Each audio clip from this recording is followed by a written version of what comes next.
Hi friends, welcome to யாஷிகர். நம்மளோட வினோத் பாபு ரொம்பவே ஆர்வமாக எதிர்பார்த்துட்ருக்கோம் மறுபடியும் சீரியலுக்கு எப்போ வருவார் அப்படின்னு சொல்லிட்டு. வினோத் பாபு சீரியலில் இப்போ கம்பேக் கொடுக்கல அப்படின்னாலும் எல்லாரோட எதிர்பார்ப்பும் வினோத் பாபு சீக்கிரமாக வரணும் அப்படிங்கிறது தான். ஒரு ஹாப்பியான நியூஸ் என்ன அப்படின்னா, நம்ம வினோத் பாபு நடித்த ஒரு கோடை காலத்தில் அந்த ஷார்ட் ஃபிலிம் வந்து நாளைக்கு வந்து ரிலீஸ் ஆக போகுது. அதோட அப்டேட்டை வந்து நம்ம வினோத் பாபு அவரோட இன்ஸ்டாகிராம் பேஜில் வந்து ஷேர் பண்ணியிருக்காரு. ரொம்பவே சந்தோஷமாக இருக்குது.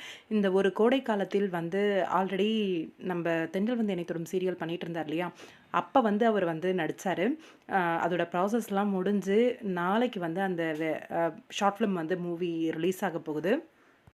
வினோத் பாபுவோட அந்த லுக்கு, கேரக்டர், அவரோட அந்த தலை எல்லாமே டோட்டலாக அவரோட பாடி லாங்குவேஜே வந்து டோட்டலாக வித்தியாசமாக இருக்குது. ரொம்பவே மெச்சூர்டான ஒரு அப்பா கேரக்டரில் வந்து ப்ளே பண்ணுறாரு. ரொம்ப சூப்பராக இருக்கும் அப்படின்னு நான் நினைக்கிறேன். ஏன்னா அந்த ப்ரமோ ட்ரைலர்லாம் பார்க்கும்போதே ரொம்பவே நல்லா இருந்துச்சு. கண்டிப்பாக இது சூப்பர் டூப்பர் ஹிட் ஆகணும். எல்லாருமே வந்து நாளைக்கு பார்த்து எனக்கு ஃபீட்பேக் சொல்லுங்கள் அப்படின்ற மாதிரி கேட்டிருக்காரு. கண்டிப்பாக எல்லாருமே பார்ப்பாங்க வினோத் பாபு உங்களுக்காகவே.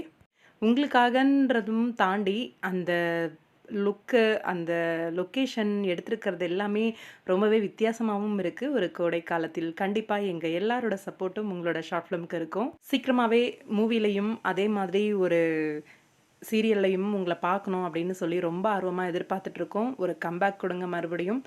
உங்களோட கருத்து என்ன அவரோட இந்த ஷார்ட் ஃபிலிம் பற்றி கமெண்ட் பாக்ஸில் சொல்லுங்கள். இந்த ஷார்ட் ஃபிலிம் நிறைய வியூஸ் வந்து சூப்பர் டூப்பர் ஹிட் ஆகிறதுக்கு எங்களோட மனமார்ந்த வாழ்த்துக்கள்.